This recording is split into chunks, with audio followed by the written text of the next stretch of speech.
പതുക്കെ പതുക്കെ ഇറങ്ങും മോളെ. എനിക്കിപ്പോ അങ്ങനെ കുഴപ്പമൊന്നുമില്ല അമ്മേ. ഹോസ്പിറ്റലിൽ കിടക്കുമ്പോ ഉണ്ടാവുന്ന ഒരു ക്ഷീണം ഒഴിച്ചാ എനിക്കിപ്പോ കുഴപ്പമൊന്നുമില്ല. പിന്നെ ഞാനിപ്പോ നല്ല ഓക്കെ എന്ന് പറഞ്ഞോണ്ടേ നാളെ തന്നെ ലീവ് മതിയാക്കി അങ്ങ് ഓഫീസിൽ പോവാന്ന് വിചാരിക്കണ്ട. 1-2 ദിവസം റെസ്റ്റ് എടുത്തിട്ട് പോയാ മതി. ശരിയാ മാഡം, ഓഫീസിലെ കാര്യങ്ങളെല്ലാം ഞാൻ ഫോർവേഡ് ചെയ്തോളാം.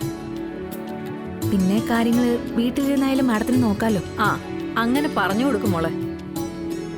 ജോലിക്ക് കയറിയ പിന്നെ ഇവളായിട്ട് ഒരു റെസ്റ്റ് ഇവക്ക് കൊടുക്കൂല. മേലും കീഴും നോക്കാതെ അങ്ങ് ഓടി നടക്കുകയും ചെയ്യും.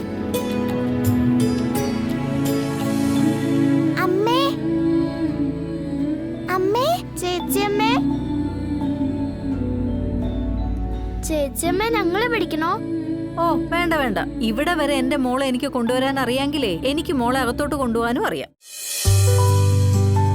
ഓ വലിയ സഹായക്കാര് വന്നേക്കുന്നു.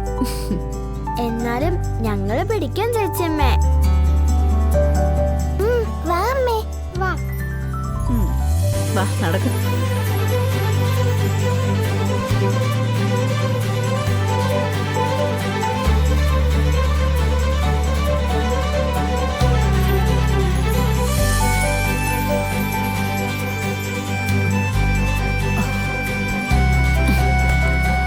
എന്നാ പിന്നെ മാഡം ഞാൻ ഇറങ്ങിക്കോട്ടെ. എന്തെങ്കിലും ആവശ്യമുണ്ടെങ്കിൽ വിളിച്ചാൽ മതി. ശരിയാണ്. ഞാൻ ഈ ബാഗൊക്കെ അകത്തുകൊണ്ട് വെക്കട്ടെ. വാ ശാന്തി.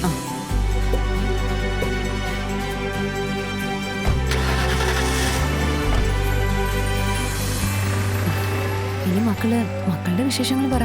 ഞങ്ങൾക്ക് ഇവിടെ എന്ത് വിശേഷം ചേച്ചിയമ്മേ? അമ്മയോട് ഒന്നും ചോദിക്കാൻ പറ്റില്ല.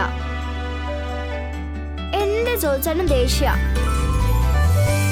ഭക്ഷണമൊന്നും കഴിക്കില്ല, ഞങ്ങൾക്കെടുത്ത് തരികയില്ല അമ്മേ. ഞങ്ങൾ രണ്ടുപേരും കൂടിയാ ചോറൊക്കെ എടുത്ത് കഴിക്കുന്നത്. നേരത്തേക്ക് എന്നോടും സത്യോടും ഒക്കെ അമ്മയ്ക്ക് എന്ത് സ്നേഹമായിരുന്നു. ഇപ്പൊ ഞങ്ങൾ അടുത്ത് നിന്നാ വഴക്കിട്ട് ഓടിക്കും. ഒരു ദിവസം കാലത്ത് ഒന്നും ഉണ്ടാക്കിയില്ല. പിന്നെ ഹോസ്പിറ്റലിൽ ശാരദാമ്മ വിളിച്ചതിന് ശേഷാ ഞങ്ങൾക്ക് രാവിലെ ഭക്ഷണം ഉണ്ടാക്കി തന്നത്. അമ്മ എന്താ ചേച്ചിയമ്മ ഞങ്ങളോട് ഇങ്ങനെ കാണിക്കുന്നേ? ആഹാ, അങ്ങനെയൊക്കെ കാണിച്ചിട്ടുണ്ടെങ്കിൽ അതൊന്ന് ചോദിച്ചിട്ട് തന്നെ കാര്യം. പിള്ളേരുടെ കാര്യങ്ങൾ കൃത്യമായിട്ട് ഏൽപ്പിച്ചിട്ട് പോയതാണല്ലോ ഞങ്ങള്. എന്നിട്ട് അവർക്ക് ഭക്ഷണം പോലും ഉണ്ടാക്കി കൊടുത്തില്ല എന്ന് പറഞ്ഞ. എടി ശ്യാമേ, ഇങ്ങ് വന്നേ. അതൊന്ന് ചോദിച്ചിട്ട് തന്നെ കാര്യം. ചേച്ചിയമ്മ മക്കളിപ്പോ ഇവിടെ നിന്നാ മതി. ഇല്ലെങ്കിൽ ശ്യാമ കരുത്തില്ലേ നിങ്ങൾ പറഞ്ഞിട്ടാ ഞാൻ വഴക്കിടുന്നേന്ന്. അത് ശരിയാ. അതുകൊണ്ട് ചേച്ചി അമ്മാവത്ത് പോയി ചോദിക്കാം. നല്ല രീതിയിൽ വഴക്കിടുകയും ചെയ്യാം. പോരെ? അത് മതി. ശ്യാമാന്റിയെ തല്ലണ്ടേ കേട്ടോ. ഇല്ല, തല്ലില്ല.